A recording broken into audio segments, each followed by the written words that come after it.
미국 중간선거 결과가 나온 직후 바이든이 갑작스럽게 한국을 찾으며 한국이 자신을 도와주면 한국에 엄청난 혜택을 줄 것이라고 한 보도들이 나오기 시작했습니다.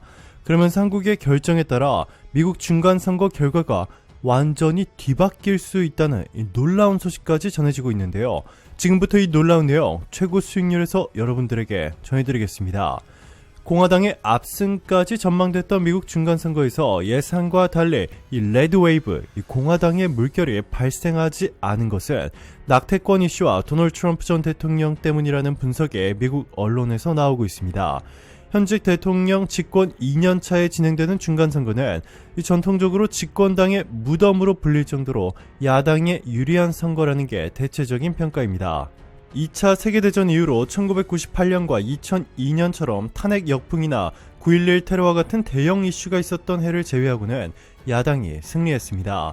가령 버락 오바마 전 대통령이 첫 번째 임기 중반에 치른 2010년 중간선거에서 공화당은 하원 의석 63석을, 트럼프 전 대통령 때인 2018년 중간선거에서 민주당은 하원 40석을 각각 추가하며 대승을 거뒀습니다. 이번에도 막판에 상승세를 탄 공화당이 하원에서 대승하고 상원도 이길 수 있다는 전망이 나왔습니다. 하지만 막상 뚜껑을 열어보니 상원은 팽팽한 대결세를 보인 끝에 조지아주 결선 투표에서 승패가 최종 결론이 날 가능성이 큰 상태이고, 하원도 10석 안팎의 격차로 힘겹게 다수당이 될 것으로 전망되고 있습니다.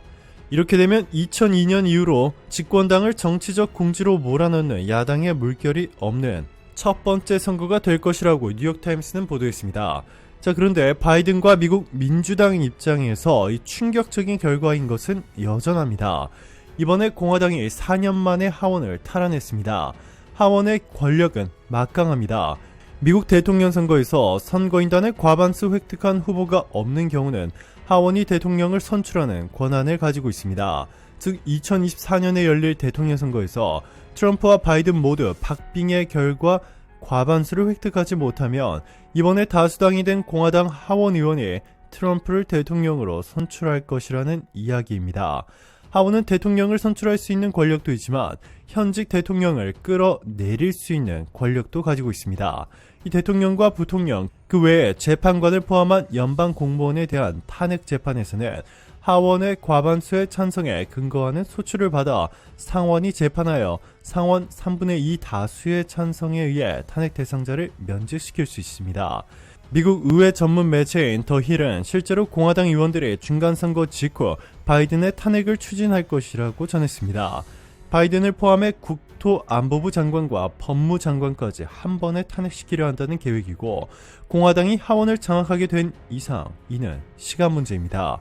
이뿐만이 아닙니다. 하원은 예산 법안을 심의하는 절대 권력을 가지고 있죠. 한국차별법을 포함해 바이든이 그동안 신나게 서명했던 정책들의 예산을 하원이 심의하게 되는데, 이 공화당이 모두 거절할 것으로 알려졌습니다. 특히 한국 사회이자 공화당 내 잠룡이라 불리며 트럼프에 이어 두 번째로 막강한 영향력을 지닌 레리 호거는 한국을 위해 바이든의 한국 전기차에도 세제 혜택을 당장 줘라 라고 직접 서한까지 보내는데, 이번 선거에서 공화당이 하원을 장악하게 되면서 엄청난 변화를 예고했습니다. 자, 그런데 놀랍게도 현재 미국 현지에서는 한국이 미국의 중간선거 결과를 뒤집을 만한 이 엄청난 패를 쥐고 있다는 놀라운 기사들이 쏟아져 나오고 있습니다. 그 이유는 정말 놀라웠습니다. 너무나도 중요한 예산안 결정권을 쥔 하원을 공화당에 내준 바이든, 상원까지 공화당에 내주게 되면 바이든은 앞으로 2년 동안 아무것도 하지 못하는 이 허수아비 대통령이 됩니다.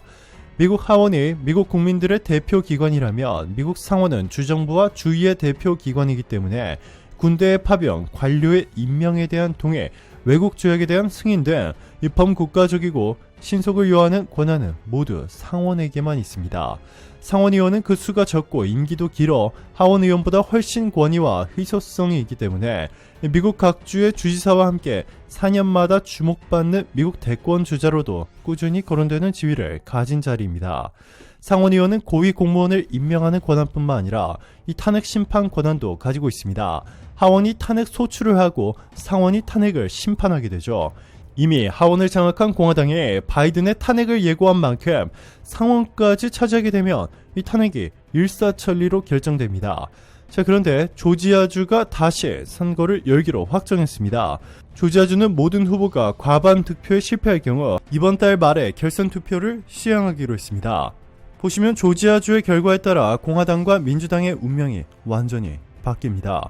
민주당은 조지아주마저 공화당에 뺏겨 상원을 내주게 되면 이제는 바이든의 탄핵도 막을 수 없을 뿐더러 운이 좋아 탄핵을 당하지 않는다 하더라도 바이든은 앞으로 2년 동안 아무것도 할 수 없게 되고 2024년 미국 대통령 선거에서 공화당의 압승 가능성이 매우 커집니다. 자, 그런데 놀랍게도 이렇게 중요한 조지아주는 한국의 텃밭이라 불리고 있습니다. 한국의 영향력이 절대적으로 강력한 것인데요. 인구 1000만이 넘는 미국의 초대형 도시 조지아에는 놀랍게도 한국 기업이 무려 130개나 있습니다. 전기차부터 시작해 배터리 등 업종도 매우 다양할 뿐만 아니라 모든 업종들의 신산업과 관련돼 있어 미래가 더욱더 기대되고 있습니다. 그리고 이 130개가 넘는 한국 기업들이 직접 고용한 조지아주 미국인들만 22,000명이 넘고 현지 1, 2, 3차 벤더들까지 포함하면 수십만 명에 달할 것으로 분석되고 있습니다. 이들의 부양 가족까지 합산하면 최대 수백만 명의 조지아주 인구를 한국 기업 130개가 담당하고 있을 만큼 조지아주에서는 한국의 영향력이 절대적으로 막강합니다.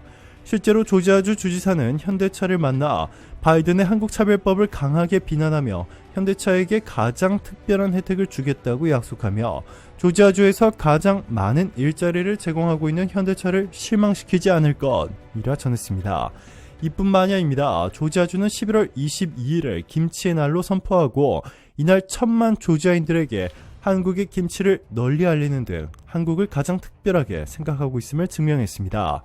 이 때문에 조지아주 선거에서는 얼마나 한국 기업에 다니는 이들에게 큰 혜택을 주는지, 한국 문화에 대해 어느 후보가 더 많이 알고 있는지가 투표자들의 초미의 관심입니다. 따라서 조지아주에서 한국인들에 대한 대우와 한인의 위상은 다른 어느 주보다 훨씬 높고 특별한데요.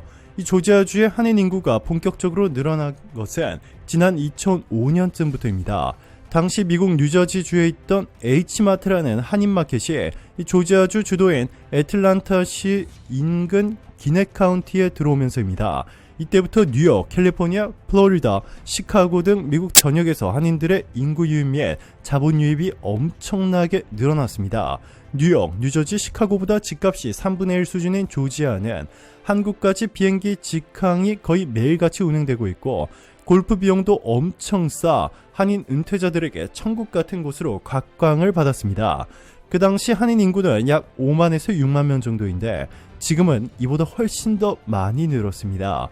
그 이후로도 조지아주에는 캘리포니아에서 진출해온 아시마켓, 한국의 농심가에서 온 메가마트, 그리고 남대문 마켓 등 한인 마켓들이 잇따라 생겨났고 현재는 셀 수도 없을 정도로 한국 간판들이 조지아주를 뒤덮었습니다.